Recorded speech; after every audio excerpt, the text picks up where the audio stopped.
2, 1. Log Talk Radio.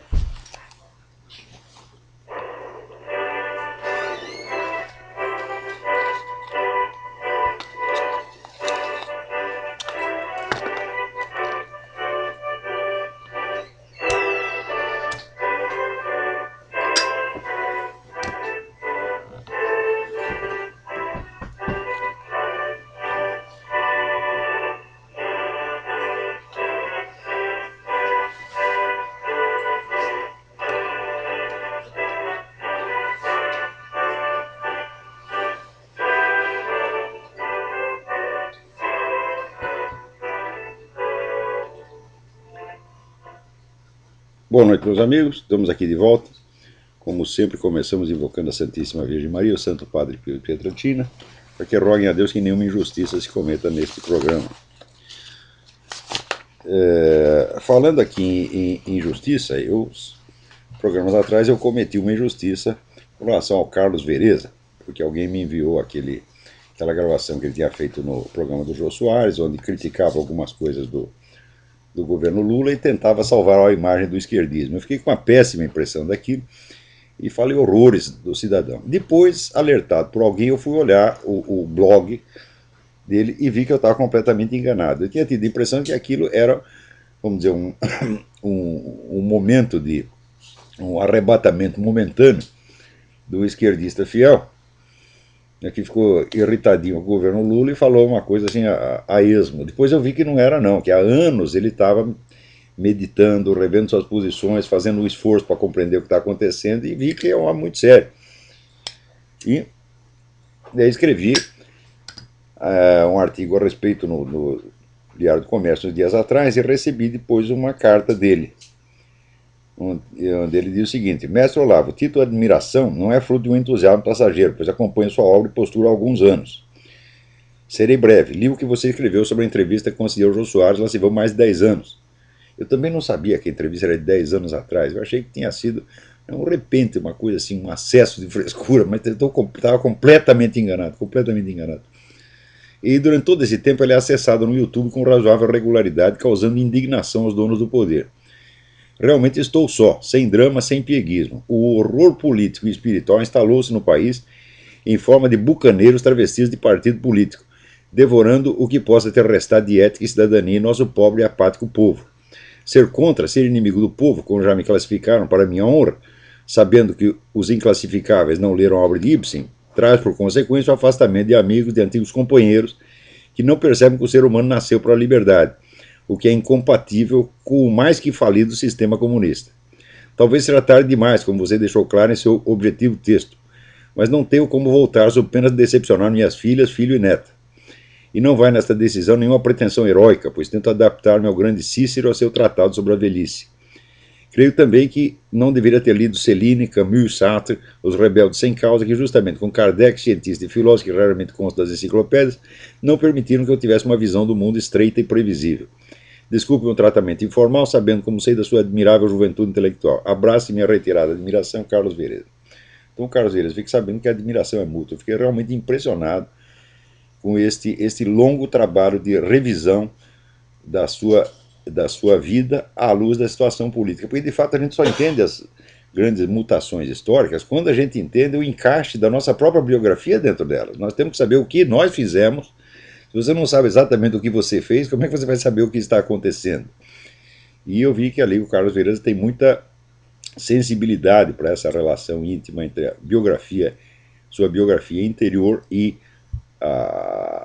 o transcurso da vida política nacional. Então, parabéns por esse trabalho que ele tem feito e tem todo o meu apoio. Muito bem. Agora, aqui ontem o presidente Barack Obama aprovou a lei que revoga a proibição de gays assumidos nas Forças Armadas dos Estados Unidos. Note bem, gays assumidos. Gays nunca foram proibidos nos Estados Unidos. O que é proibido é perguntar ao gay a sua orientação sexual, quer dizer, num posto de recrutamento, por exemplo, o oficial não podia perguntar ao sujeito qual é a sua orientação sexual e também o sujeito não podia sair alardeando, não podia ter conduta homossexual em público. E o Barack Obama, durante o discurso, ele naturalmente disse que, o pessoal disse que gaguejou, como aliás costuma gaguejar, sempre que falha o teleprompter, o homem gagueja. Ele se traiu barbaramente do discurso para fazer a apologia da presença dos gays assumidos, né? Ele disse que, contou aqui a história de que, por exemplo, ele lembrou a história de um militar americano que há 66 anos, durante a Segunda Guerra, foi salvo por um colega na Europa. Anos depois eles decidiram se reencontrar e ele descobriu que devia sua vida a um homem gay. Ele não tinha ideia e francamente não ligava, ele sabia só que estava vivo e que voltava para cuidar da sua família por causa do amigo. Ora, então, usar este episódio, vamos dizer, como argumento em favor da presença dos gays, mostra em primeiro lugar que havia gays e que não havia nenhum problema, tá certo? Então, quer dizer que para salvar a vida do outro, ele precisa ter alegado, andar com um cartaz na cabeça assim, sou gay, né? Quer dizer que a famosa lei do não perguntar, não dizer, nunca atrapalhou a presença de gay nenhum, apenas reservava a sua vida homossexual à sua vida privada. Aliás, não faz sentido você alegar em favor dos gays o direito à privacidade e ao mesmo tempo exigir o direito à publicidade. Quer dizer que se a sua conduta gay é uma conduta da vida privada que ninguém tem nada a ver com ela, então está garantido. Agora, se ao mesmo tempo você quer, vamos dizer, impor publicamente a sua condição de gay, que você quer ser aceito não como ser humano que tem direito a uma vida privada e tem direito aos seus pecados pessoais privados, mas como você quer ser aceito como gay, bom, aí a coisa muda completamente diferente. Em primeiro lugar, o que é gay? Você é um travesti, você é um machão que gosta de outro machão, né? Você é um camarada que gosta de ler revista de halterofilismo, ficar tocando punheta. Qual é a sua, afinal de contas? O que é um gay? Gay não é um conceito identificável, gay é apenas um slogan, tá certo? E até me lembro, tempos atrás, que houve um protesto numa sauna gay, porque os camaradas iam lá encontrar machão e a sauna gay estava sendo invadida por travestis que iam lá com seus peitos, seus sutiãs, tá? E os machão peludos ficavam escandalizados. Não, a gente vem aqui para encontrar outro macho, agora vem esse sujeito com esses peitos, isso é imoral, isso é nojento, né? E daí eu lembro que entrou o Luiz Mota e o Trevisan, os líderes do movimento gay, tentando botar panos quentes. Tentando botar panos quentes e acalmar a briga. Mas isso aí já mostra que gay é um termo que abrange coisas absolutamente opostas e incompatíveis. Tá certo? Então, o que quer dizer o direito a ser ostensivamente gay? Por exemplo, o sujeito é um transexual ou travesti. E deve ser admitido que ele entre no exército vestido de mulher? Não. Então, quer dizer, ele pode dizer que é gay, mas ele não pode se vestir de mulher. Então, pronto, já vai se sentir discriminado. Estão entendendo? Quer dizer, a lei é absurda em si mesmo. É daquela lei, aquele negócio de dizer o Habermas, da reivindicação impossível. Aquela que, se não é atendida, cria revolta. E que, se é atendida, cria uma confusão dos diabos. Tá certo? E uma situação onde se torna impossível a ordem legal. Esses projetos todos foram concebidos para isso, meus filhos. Isso não tem nada a ver com a liberdade sexual, porque vai dizer que existe algum lugar do mundo onde os gays têm mais liberdade do que nos Estados Unidos. Você chega lá em São Francisco, só tem gay na rua, os homens se pegando na rua. Aliás, em São Paulo também tem a mesma coisa. Você vai ali na rua Vieira de Carvalho, não sei se ainda é assim, mas era o Point Gay, né? Uma vez eu estava atravessando ali aquela rua com uma empregadinha nossa, coitadinha, a menina viu aquilo, aqueles homens tudo se agarrando, ela ficou aterrorizada. Eu não sabia o que fazer. Falei, não, calma, eles são inofensivos, eles só vão se agarrar uns aos outros, não vão agarrar nós aqui, não tem perigo, não. Então, quer dizer, mais liberdade do que o gay tem hoje em dia é impossível. Agora, não se trata de liberdade para o exercício das suas afeições sexuais. Trata-se de liberdade para impor aquilo publicamente, tá certo? Como algo que é um valor e que deve ser respeitado em si mesmo. Ora, meu filho, eu não posso entender o que haja de especificamente respeitável na sodomia. Um sujeito enfiar o pinto no cu do outro não é uma coisa respeitável em si, é uma coisa que se pode tolerar desde que ele faça com uma certa privacidade, com uma certa discrição, né? Agora, dizer que é uma coisa digna, elevada, digna de respeito, eu não entendo isso. Então, escuta, por que tocar punheta não será respeitável? E o sujeito que é um punheteiro profissional, ele só gosta dele mesmo, ele olha no espelho e fica lá tocando punheta. Ele não tem o direito de fazer isso em público? Se o outro tem o direito de ser gay em público, o cara tem que ter o direito de ser punheteiro em público, meu Deus do céu. E o nosso presidente, que fala daqueles. Tem saudade daquele tempo que os garotos do Nordeste, segundo ele, comiam jumentas e cabritas. Por que eles não podem comer jumentas e cabritas em público? Hã?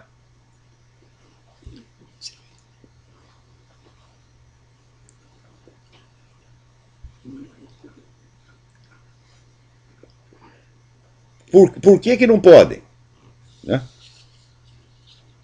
Então, isso aí é uma coisa feita para gerar uma crise interna nas Forças Armadas, porque qual é exatamente o limite, vamos dizer, desta exibição de homossexualismo em público? Por exemplo, o sujeito tem o direito de ficar agarrando o outro em público? Ora, meu Deus do céu, se, vamos supor, um sargento ficar agarrando uma sargenta, ele vai ser punido por isso, vai ir para a cadeia.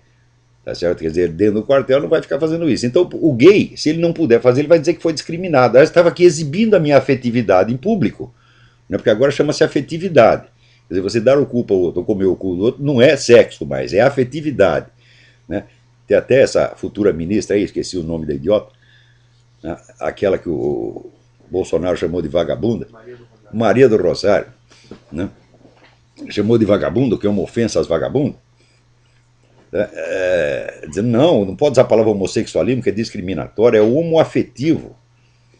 Né? Quer dizer, afetivo, olha, dona, com o devido respeito, afetivo o caralho, minha filha. O limite entre o sexual e o afetivo é uma coisa que você vê com os olhos da cara. E se houver afetividade entre dois homens, mas não houver relação sexual, não há homossexualismo. Não há gaysismo, tá certo? O gaysismo entre homens consiste nisso, eminentemente na prática do sexo oral e anal. Né? Ó, pode ser uns que são mais modestos, eles se contentam com tocar punheta juntos. Né? Outros vão juntos para a sauna gay. Quer dizer, olha, casamento gay. Vocês vêm falar de casamento, o Luiz Mota, que se gaba de ter tido 500 homens, quer dizer, ele vai ter que renunciar a 499 e diz que quer casamento. Que palhaçada é essa, porra? Né? Se chegasse para vocês o Dom Juan, o Casanova, dizendo que queriam casamento, que casamento? Come 1000 mulheres, porra. Né? Então, o Obama, com o próprio exemplo que ele deu, ele mostrou que a lei que ele assinou é perfeitamente desnecessária, porque naquele tempo já tinha gays. Só não podia praticar o gaysismo em público. Então, se o sujeito pode ser gay dentro da sua vida privada, e se ninguém vai incomodá-lo por causa disso, aliás, você não pode nem mesmo perguntar, o que é um sinal de respeito à vida privada dele. Né? Ora, então qual é a diferença da nova lei? A nova lei é o direito à imposição pública. Não é uma questão de praticar homossexualismo, não, é a questão de impô-lo como um valor e como uma coisa inatacável. Note bem, muita gente já está sendo processada, está na cadeia por ter falado mal de gaysismo. Essa semana mesmo teve na Inglaterra, um pastor disse que o homossexualismo é um pecado, foi para a cadeia. Isso vai acontecer em massa. Não vem com a história, não, nós não queremos isso, nós queremos apenas a proteção dos nossos direitos. Conversa mole.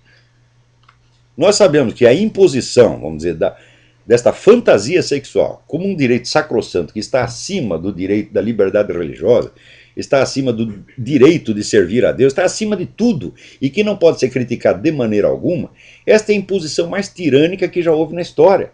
Não há nenhuma conduta humana que seja imune à crítica, mas o homossexualismo vai ser totalmente imune à crítica. Né? Então, essa semana mesmo eu estava relendo, né, por curiosidade, as obras lá do Wilhelm Reich, né, onde ele vai explicar o homossexualismo como um distúrbio da distribuição de energia orgânica, causado, segundo ele, pela estrutura da sociedade capitalista. Quer dizer que no socialismo não haverá mais viados. A teoria é inteiramente absurda, mas nós vamos... Agora, o que nós vamos fazer? Nós vamos proibir os livros do Wilhelm Reich? Né? Quer dizer, o sujeito que era considerado um grande revolucionário agora vai ser um reacionário, né, discriminador, homofóbico, etc. É claro que essas coisas vão acontecer o tempo todo.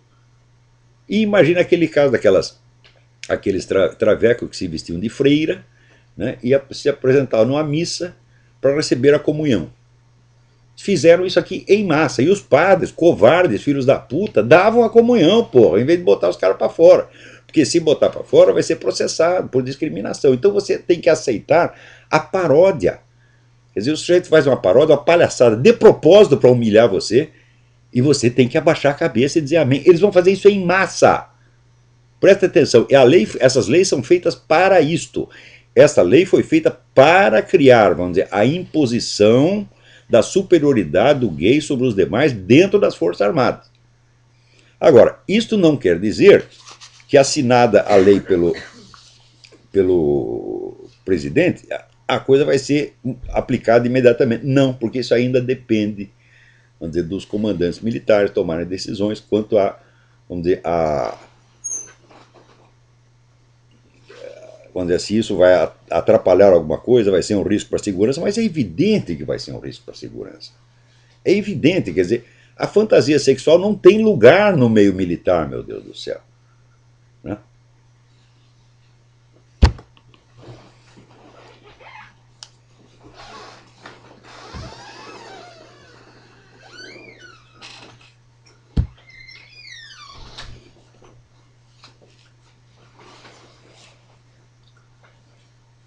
Vocês desculpem as interrupções, é que tem uns idiotas aqui se mexendo mais do que devia, tá entendendo? Não devia tê-los admitido nesta sala. Enquanto estou transmitindo o programa, eu quero silêncio total. Silêncio e ordem. Muito bem. Então, esta semana, o ministro Paulo Vanucchi, dos Direitos Humanos, foi multado e denunciado pelo TCU, Tribunal de Contas da União, por superfaturamento de contrato com a empresa de eventos em Brasília. Está vendo aí o homem dos direitos humanos, da moral, fica pregando moral para o país inteiro, passando pito em todo mundo. Agora, na hora das contas, ele vai lá e superfatura o negócio. Olha, o que está acontecendo no Brasil é assim, é que as piores pessoas, as mais desqualificadas, quer dizer, as mais obviamente vigaristas, se tornaram professores de moral. Você vê esse negócio do Aloysio Mercadante esta semana. O cara a vida inteira se alegou e se alardeou doutor em filosofia, doutor em economia pela Unicamp. A vida inteira ostentando esse título. Ele não tinha o título. Ele não tinha tese de doutorado, nunca tinha defendido a tese. Agora que foi defender, quer dizer, 30 anos depois, o nego vai lá para tentar legitimar o título do qual ele já está se beneficiando ilegalmente há 30 anos. E esse filho da puta é convidado para ser ministro da Economia do próximo governo. Quer dizer, é claro que é um vigarista. Isso é um estelionato, meu Deus do céu. Estelionato é crime de falsa identidade, falsidade ideológica. O nego sai alardeando um título que não tem, né? Eu, por exemplo, afirmo, eu não tenho título nenhum, nem mesmo no protesto. Não tem, se me oferecerem um, eu mando enfiar no cu. Por que vale um diploma assinado pela Unicamp? Para aqueles vagabundos, aqueles quartinhos de Moraes e mentirosos, farsantes, tá certo? Ajudando outro farsante. O que serve esse título, meu Deus do céu? Isso não serve para limpar a bunda, tá entendendo? A bunda humana é mais limpa do que esse título. E agora comprovaram de novo que é assim. Comprovaram ostensivamente. E pior, o pessoal, a petezada toda, vai lá e aplaude o cara. E acha bonito o que ele está fazendo. Não, mas se você tem um presidente que se gaba de querer estuprar o outro na cela e de ter tentado comer cabritas e jumento, ou comido, sei lá, então vale tudo, meu filho. Quer dizer, a população brasileira, pelo menos as elites brasileiras, o pessoal, as classes falantes que têm capacidade de gerar opinião, de influenciar o país, perderam completamente o senso do certo e errado. Não tem mais capacidade de julgar nada, viraram todos criancinhas, estão todos na menoridade mental. As pessoas, elas só se escandalizam com o negócio de dinheiro. Isso é que eu acho incrível. Olha, por exemplo, o presidente falar esse negócio da jumenta que ele falou, e ele fazer essa brincadeira com relação a... Não sei se foi brincadeira, tentar comer o outro lá na cela. Isso aí é a maior falta de decoro presidencial da história humana. Quer dizer, o sujeito confessa que ele pratica a bestialidade, meu Deus do céu, ou pelo menos que ele acha bonito. E ninguém tem a cara de pedir o impeachment do cara por causa disto. Isso quer dizer que se você é petista, se você é da Correio do Lula, você tem todos os direitos. Você pode fazer o que você quiser. Né? Se amanhã ou depois alguém levar a cabrita lá no Palácio do Planalto e rabar a cabrita na frente de todo mundo, ninguém vai poder falar mal, porque é discriminação. Ora, vocês têm alguma dúvida de que após esta campanha gay vai começar a campanha pela liberação e enobrecimento da pedofilia? Vocês têm alguma dúvida? Né? Quer dizer, a campanha pela defesa da pedofilia já começou. Os dois líderes do movimento gay, Luiz Mota e Trevisan, os dois são a favor da pedofilia, porque eles acham que é o seguinte, não é que o adulto tem o direito de comer a criancinha que tem o direito de dar para o adulto. E se você não deixa acontecer, você está discriminando, você está sufocando os direitos sexuais da criança. Ora, toda criança tem o direito de dar para o Luiz Mota, ou de dar para o Trevisan, não tem? Quer dizer que se você não deixa, então você está oprimindo as pobres criancinhas.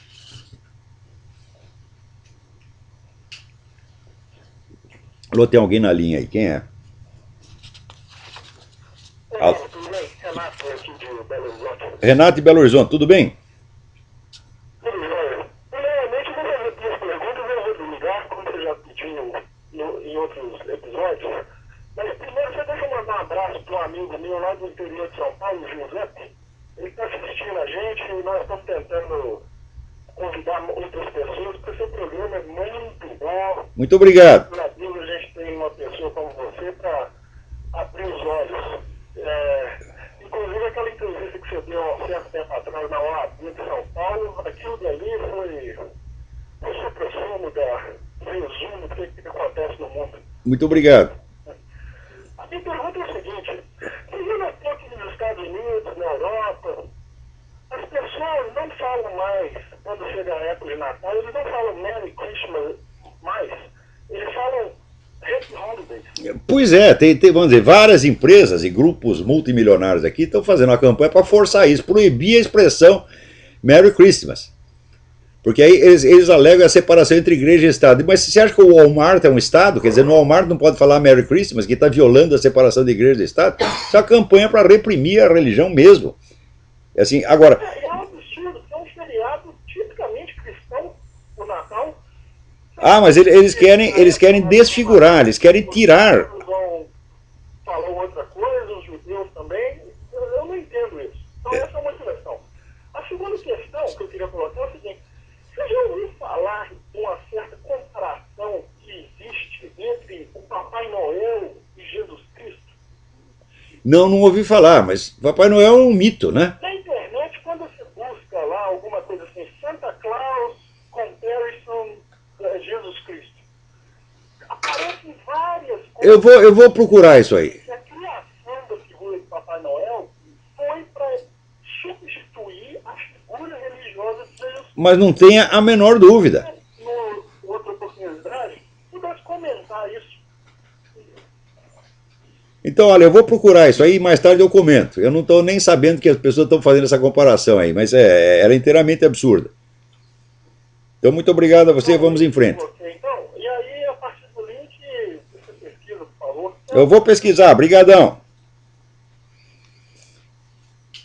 Então essa campanha contra o Natal, até esse ano foi mais fraca do que nos outros, porque houve uma reação muito grande. Quando o pessoal começou a substituir aqui Feliz Natal por Happy Holidays, muita gente protestou, e então essas firmas se inibiram e voltaram atrás. Tem mais alguém na linha? Alô, quem é? Alô? Alô? Alô, Harrison? Tudo bem? Oi, eu só queria falar sobre a questão de Mercadante.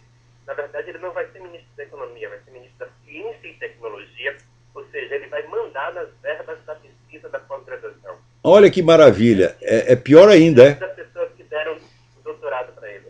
Quer dizer que as verbas de ciência e tecnologia vão virar verba de propaganda partidária. Porque a ciência e tecnologia que o pessoal conhece é só isso.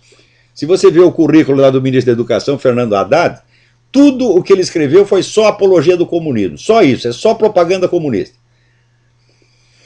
E o Mercadante é a mesma coisa. Não, era só isso. Obrigado. Então, olha aqui. Ex-membro das Farc é preso em São Paulo. Prestem muita atenção, essa notícia é fundamental.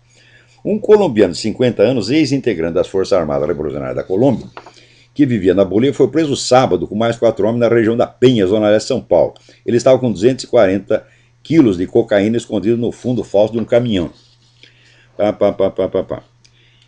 De acordo com o delegado titular da 1ª Seccional Centro, Aldo Galiano Júnior, o colombiano se juntou a outros dissidentes das Farc e iniciou sua escalada no tráfico internacional de drogas, montando um cartel. A polícia começou a monitorar a quadrilha em setembro. O colombiano é acusado de ter matado 19 guerrilheiros das Farc para se vingar. E assim vai. Presta atenção. O aparato policial brasileiro, no momento, serve para liquidar todos os concorrentes das Farc e entregar às Farc o monopólio do comércio de droga no Brasil. A Farc já controla quase tudo, mas de vez em quando aparece uma quadrilha, ou independente ou dissidente, e tem a ousadia de invadir o mercado, que é monopólio das Farc. Então vai lá o governo, né, muito zelosamente, e prende os caras. Agora, prender gente das Farc não prende jamais. E quando prende, se mobiliza a putada petista inteira para tirar o cara da cadeia e para arrumar emprego público, para proteger, para dar cidadania, etc, etc. O governo brasileiro é instrumento das Farc. Prestem atenção. As Farc são o braço armado e o fornecedor de verba para o Foro de São Paulo. O nosso governo é a encarnação do Foro de São Paulo. Quem quer que não enxergue isso é um cego idiota ou então é parte interessada. Toda a exibição de combate às drogas que se faz no Brasil é isso: combater concorrentes das Farc, entregar o mercado de drogas brasileiro inteiro às Farc, que elas já dominam quase por completo. Então aqui, o cara matou 19 guerrilheiros das Farc e ousou criar uma quadrilha independente, tem que ser punido imediatamente, e daí bota toda a polícia brasileira atrás do cara. Quer dizer, e agora, note bem, tem gente que, assim, em desespero, diz, não, precisa ter uma intervenção das Forças Armadas. O próprio Carlos Vereza está pedindo informação. Mas acontece o seguinte, as Forças Armadas já não são o que eram. Essa gente só quer duas coisas, quer aposentadoria e quer bater continência para Hugo Chávez. Então ficam inventando historinha de que tem Marine na Amazônia, então tem que juntar o exército brasileiro com o exército da Venezuela, com as Farc, etc., para expulsar os invasores. Não tem um puto do Marine lá. Né? Então eu fico inventando essa coisa. E sim, são um bando de covardes que foram inteiramente derrotados pela esquerda, derrotados e humilhados, e começaram a gostar daquele que os humilharam. Você vê lá na Escola Superior de Guerra, lá só vai falar comunista e puxa saco de comunista. Você lê aquela revista, é uma vergonha. Quer dizer, aquela mesmo, sob pretexto nacionalista, é aquele mesmo pró-comunismo de sempre. E isso aí tomou conta das Forças Armadas. Eles não contem com as Forças Armadas para nada. Elas não existem mais. Existem meia dúzia de oficiais de valor, em geral na reserva, como esse pessoal que faz o jornal Independência, né, Inconfidência. Esse pessoal de muito valor. Eu digo, mas olha, mas na tropa mesmo, e no comando das tropas, só tem filha da puta. Né? Note bem, agora, por exemplo, quando surge essa pressão da OEA para que o Brasil castigue os militares envolvidos no combate à guerrilha do Araguaia, o que acontece? Há uma reação geral das Forças Armadas em defesa de seus colegas? Não, eles ficam se escondendo atrás do ministro Jobim. O ministro Jobim vai nos defender. Escuta, um ministro não pode defender você contra uma lei, meu Deus do céu.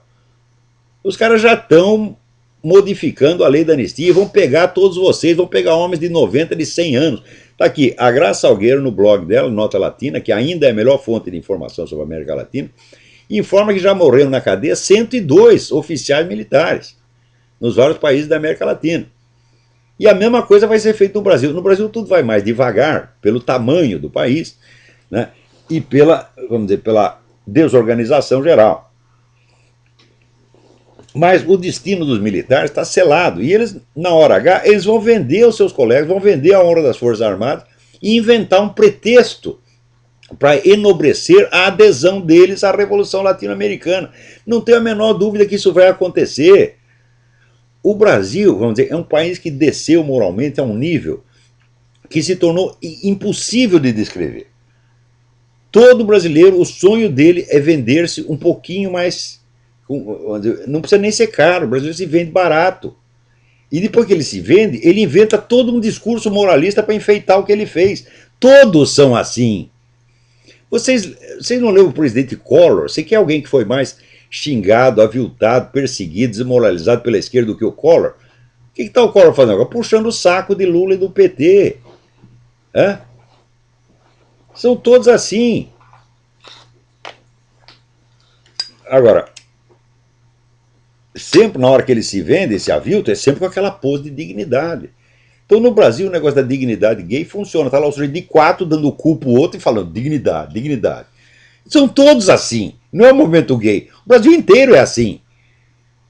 Quer dizer, é claro que culturalmente, moralmente, psicologicamente, o Brasil é um fracasso como nunca houve no mundo. É um povo que fracassou à sua vocação, ao seu dever, um povo que foge ao dever e busca sempre a proteção de quem não presta. Se tem um sujeito, né, mal, maligno, todo mundo tem temor reverencial do cara. Se o temor reverencial que as pessoas têm do Lula, que é um homem que não vale o que come, não vale o que peida, meu Deus do céu. É? Um cara que fala esse negócio, como ele disse, das cabritas, essa pessoa não pode ser admitida numa casa decente. Mas se eu vou aceitar que venha na minha casa, num jantar, jantando lá com as minhas crianças, tá um cara dizendo que tem saudade do tempo que se comia cabrita, se enrabava cabrita no Nordeste. Dou 3 tapas no cara e põe na rua, porra. Qualquer pai de família decente tem obrigação de fazer isso. Mas, o cara é presidente da República. É presidente da República porque vocês votaram nele. Cada eleitor do Lula é um criminoso, porra. Porque eles podem dizer, mas eu não sabia. Mas não é a mesma conversa do Lula? O eu não sabia? É? Quem manda você votar sem saber? Existe algum impedimento a que você vá investigar, verifique? Não tem impedimento nenhum. E hoje na internet você tem abundância de informação. Agora o cara não quer saber. As pessoas não querem saber. Quer dizer, veja, na antiguidade grega se reconhecia que havia 2 tipos de pessoas. O homem medíocre que vive para si mesmo, para o seu interesse, para as suas necessidades, para os seus gostos, etc. E os heróis que vivem para todos, que vivem para a humanidade. Tá certo? E acontece o seguinte, o Brasil não tem heróis, meu Deus do céu. Todo mundo só quer saber do seu. E mesmo que ele se envolva em coisa que tem consequências sociais devastadoras, ele não quer saber. Porque só quer saber da sua vidinha. É?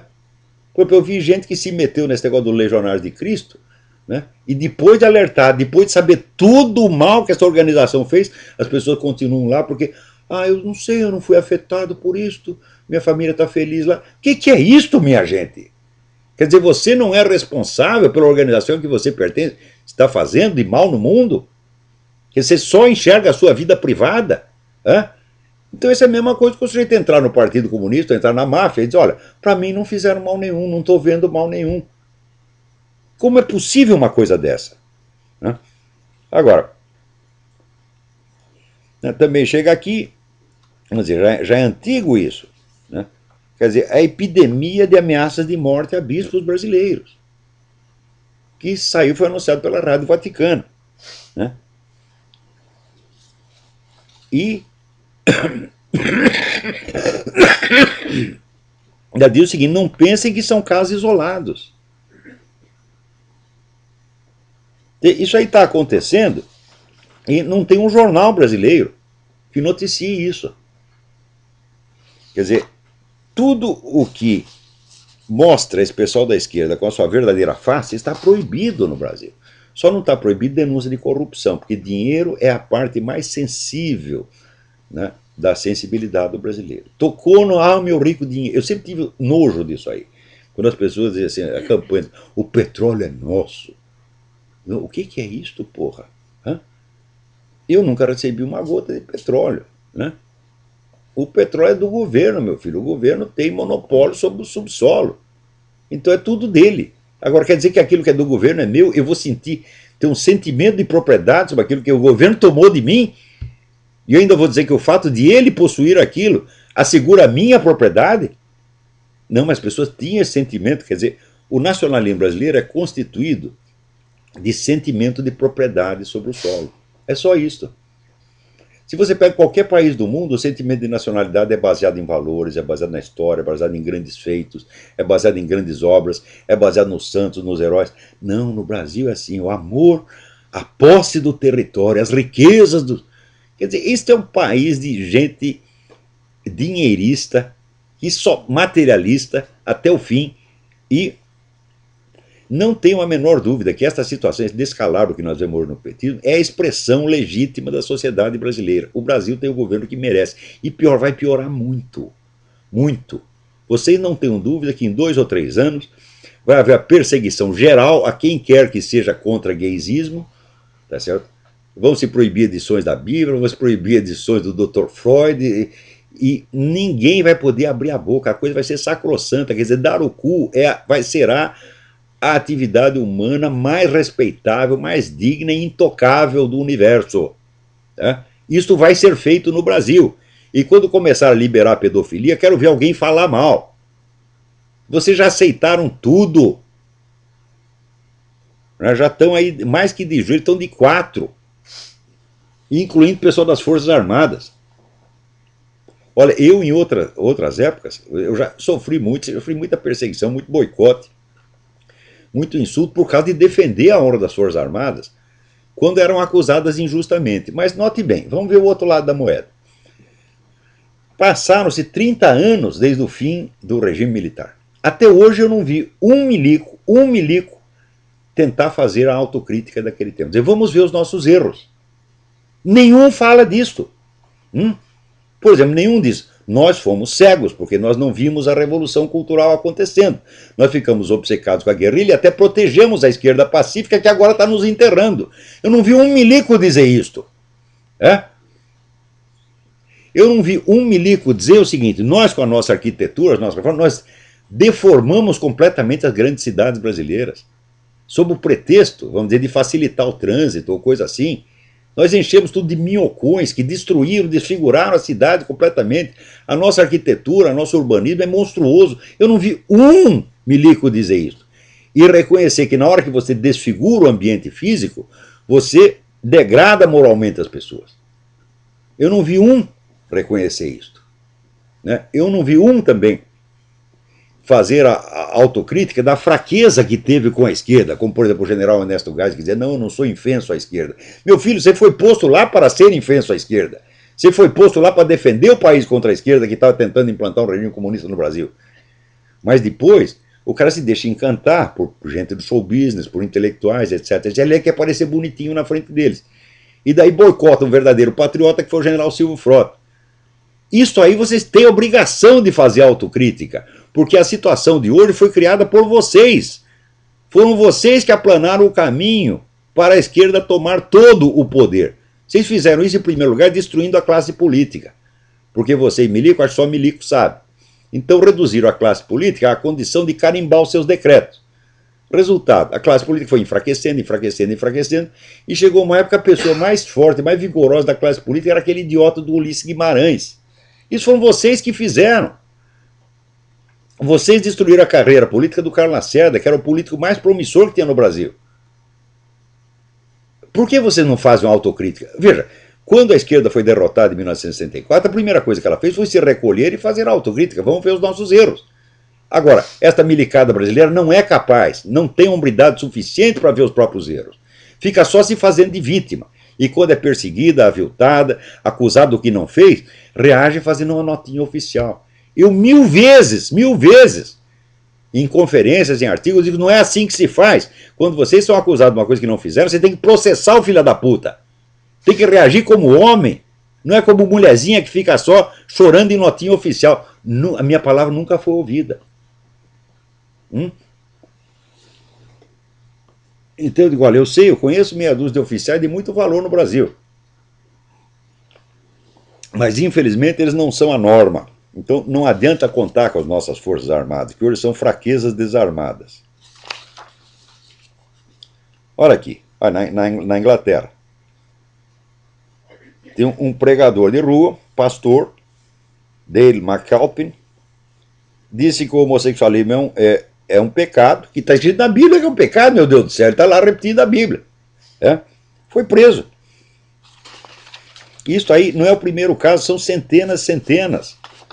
Olha, uma vez, eu lembro, 4 anos atrás, eu fiz uma coleção de notícias sobre perseguição anticristã no mundo, que eu dizia que tinha perseguição anticristã, o pessoal ria.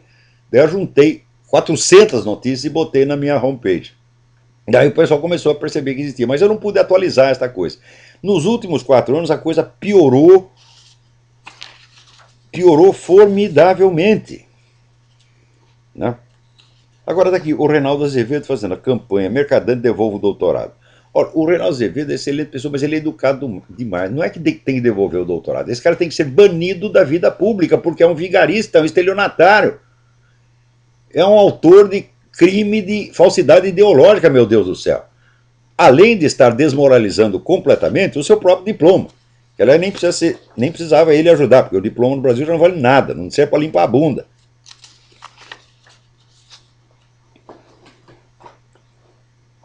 Né? Agora, enquanto isso, por exemplo, o pessoal reclama lá, né, na Venezuela, o Chávez está criando um vasto sistema de poder, né, para assegurar o domínio absoluto sobre a nação. Mas aqui nos Estados Unidos estão fazendo a mesma coisa. Quer dizer, o governo americano aqui está criando um vasto sistema de espionagem para investigar todos os cidadãos americanos e fazer a ficha de cada um, mesmo pessoas que jamais foram acusadas de nada. Por exemplo, nas estradas aqui tem uns carros, você vê umas caminhonetes brancas, você não sabe o que é, sabe o que lá? É um negócio com uma máquina de raio-x para ver se você tem uma arma dentro do seu carro. Mesmo em estados onde você tem o direito de portar a arma. É? Então você passa por aquela caminhonete branca, chega lá dentro, a polícia te para. É? Não vai poder tomar sua arma porque você tem direito legal, mas vai te encher o saco e vai te intimidar. Agora, ontem mesmo, o Obama nomeou, vamos dizer, como regulador do negócio da posse de armas aqui, um sujeito que é um dos chefes da campanha pelo desarmamento civil. Ora, aqui nos Estados Unidos, assim comprovou 1000 vezes, onde você tem menos armas, você tem mais crimes. A própria cidade de Washington, quando proibiram o cidadão de portar armas em Washington, a criminalidade subiu formidavelmente. Né? Agora, finalmente, voltaram atrás. Tenho certeza que vai diminuir. Na cidade onde o cidadão tem mais armas, é evidente que ladrões, invasores de casa, assassinos, têm mais medo de agir. Essa coisa... Quer dizer, você acha que a polícia pode controlar tudo? Agora, note bem, quando vê uma coisa como essa, direitos gays, você já percebeu que vocês estão trocando liberdade civil por liberdade sexual? Hã? Porque a própria legislação implica um maior controle do Estado sobre a vida das pessoas, até sobre o que elas vão falar, até sobre olhares. Hã? Então é o seguinte, meu filho, você tem o direito, aquela meia dúzia lá que quer dar o cu, tem o direito de dar o cu, e os outros não têm o direito de fazer nada. Então, são direitos civis, vamos dizer, uma sequência inteira de direitos civis que vai ser suprimido para proclamar um direito daquela minoria. Que já tem, na verdade, todos os direitos. Aqui, por exemplo, me pergunta aqui um rapaz, aqui, afinal de contas, o sujeito gay faz o quê? O sujeito que nasce gay deseja, então, construir um patrimônio com outra pessoa e criar uma família, né? Deveria, então, ser negada essa possibilidade? É claro que sim. Em primeiro lugar, porque você construir um patrimônio com outra pessoa não é uma família. A base da família é a procriação, meu filho. Se não, qualquer relação humana é família. Você cria uma sociedade comercial, passa a ser família, entra no direito de família. É isso que vai acontecer, meu Deus do céu.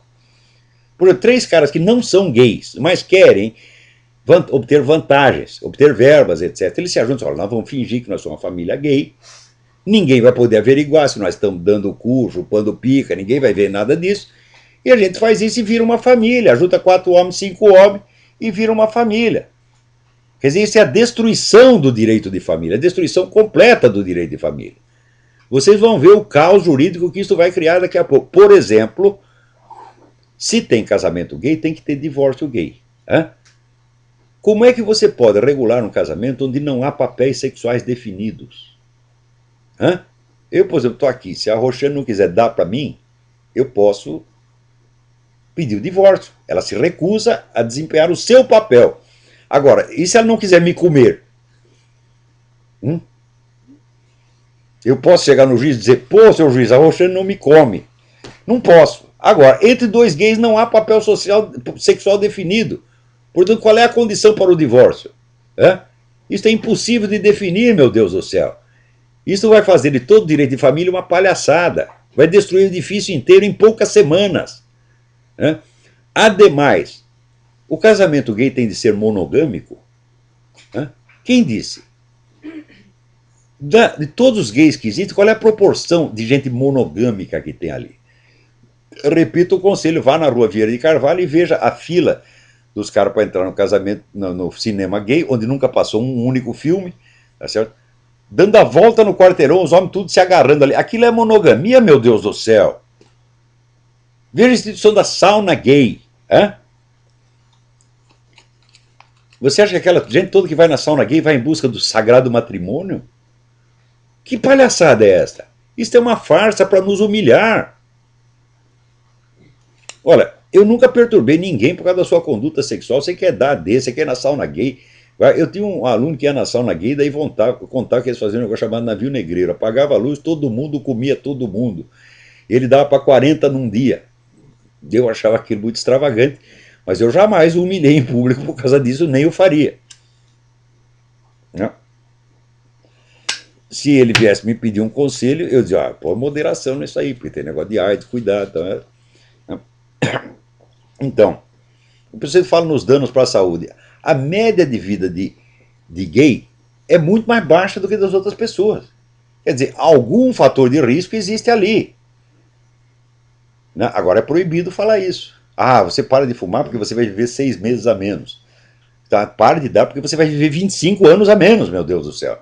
Se eu disser isso, depois dessa lei, serei preso. Né? E na cadeia é pior ainda, porque todos os estupros que existem em cadeia são estupros gays, todos, 100%. Isso ninguém fala, né? Outra coisa, outro rapaz me queixando, você não fala nada dos coitados de gays que sofrem estupro. Eu digo, quem está comendo eles? Um cara hétero? Hã? Se o cara hétero não tem atração pelo gay, como é que ele vai ter por um gay amarrado? Hã? Ou então 4 homens segurando o coitado, né? E daí o heterossexual olha aquilo e fica excitadíssimo, levanta uma piroca, tomando um bonde, dura que nem um pedaço de ferro, ele fica excitado e tem que comer o gay. Ah, meu Deus do céu! O que é isso? Que palhaçada é esta, porra? Agora, família. Então, a família, por que não pode ser 3 gays, por exemplo? Ou 4 gays, ou 5, ou 20?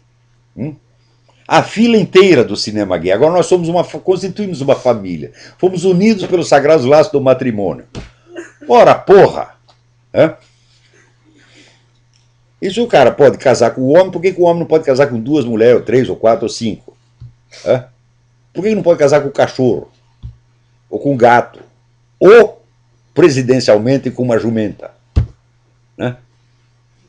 É claro que isso vai destruir totalmente a ordem jurídica no país. Esta simples lei, ela derruba tudo e ela foi feita para isto.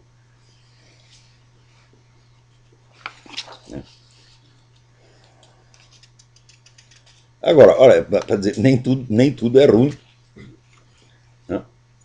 O Departamento de Defesa aqui nos Estados Unidos decidiu que os abortos ainda estão proibidos nos hospitais militares. Bom, nem tudo é ruim, hein? Também era só o que faltava. Quer dizer, o milico não só é obrigado a suportar a gaysice, a suportar um coronel, né, vestido de Dercy Gonçalves, mas ainda vai ter que fazer aborto. E esta semana, infelizmente, o Diogo Mainardi se despediu da sua coluna na Veja, né, facilitando aí a ocupação de espaço. Ele diz, eu pelo menos vai continuar fazendo um artigo mensal. Eu espero que eles não decidam diversificar, porque a Veja desceu o cacete no PT até a eleição. A hora que a Dilma venceu, no dia seguinte começou o oba-oba. É impressionante, quer dizer, a capacidade brasileira para o puxa-saquismo é uma das 7 maravilhas do mundo. Né? Não há coisa parecida no universo inteiro. Então, quando ele não encontra um saco para puxar, ele tem síndrome de abstinência. Né? Não puxei nenhum saco essa semana, estou me sentindo tão mal. Né? Então, é uma pena. Né? Agora, ainda tem gente que diz, não, o Diogo Mainardi é covarde, porque ele foi morar em Veneza. Eu digo, escuta, mas o sujeito continua escrevendo com 96 processos nas costas, como é que você vai dizer que o cara é covarde? Porra, covarde sou eu que não tenho nenhum processo. Né? O Lula tentou me processar, mas veja, os caras são tão incompetentes que eles não conseguiram me achar em tempo. Quando eu fiquei sabendo do processo, já estava prescrito. Daí acabou, foi para as picas. Né? Então, é verdade o seguinte, que os caras não me processam, porque tudo o que eu falo eu tenho prova. E eu também não fico muito remexendo o caso de corrupção, que é o que realmente dói, né? Porque eu acho que isso é uma coisa menor. A corrupção é uma coisa endêmica no Brasil, sempre houve, se bem que aumentou formidavelmente. E outro dia uma pesquisa mostrou que os brasileiros estão conscientes do aumento da corrupção durante o governo Lula. Não obstante, votaram na Dilma. Quer dizer, é isso que dizia o Gilberto Amado. Quando ele viu um brasileiro capaz de juntar causa e consequência, ele tinha um orgasmo, né? Então, é claro que ele viveu uma abstinência sexual total. Ele jamais viu nenhum brasileiro capaz disso. E eu também, né? Eu jamais tive ocasião, né, de ter um orgasmo por esse motivo, porque a gente não encontra. O brasileiro diz uma coisa e na linha seguinte ele já esqueceu do que disse na linha anterior. Todo mundo aí é assim. Agora, diz que vão nomear para ministro da Cultura um parente lá do Chico Buarque de Holanda, né? Isso aí é pagamento do apoio que o homem deu. Chico Buarque de Holanda sempre deu dinheiro e apoio para essas turmas da esquerda. E isso é um dos grandes fatores do sucesso dele, né? Porque é verdade que ele fez 2 ou 3 sambinhas que não são totalmente maus. Mas, em seguida, você tem que aceitar o cara como escritor e como intelectual. E agora vamos ver o que essa senhora vai fazer no Ministério da Cultura. Diz que tinha 2 grupos lá, um grupo petista radical e a turma que era do Gilberto Gil, Juca Ferreira, etc. É tudo merda, é tudo merda. Isso aí é briga de vigarista com salafrário, entendeu? Não vamos ficar comovidos. Ah, agora os radicais tiraram a turma moderada, tiraram o Juca Ferreira. Oh, meu Deus do céu. O Juca Ferreira já estava aí no YouTube dizendo que o Brasil está a cultura brasileira está na sua melhor fase. O que ele prova que ele não conhece nada das fases anteriores. Estar numa boa fase significa o seguinte: as verbas do ministério dele aumentaram. Isso é cultura, né? Dinheiro é. Aliás, décadas atrás escrevi um artigo chamado Dinheiro é Cultura. Essa é a concepção dinheirista da cultura, né? Então, olha, eu vou encerrar por aqui mesmo. Feliz Natal. Feliz Natal para todos. Muito obrigado pelos votos de Feliz Natal que nós recebemos. E até a semana que vem. Muito obrigado.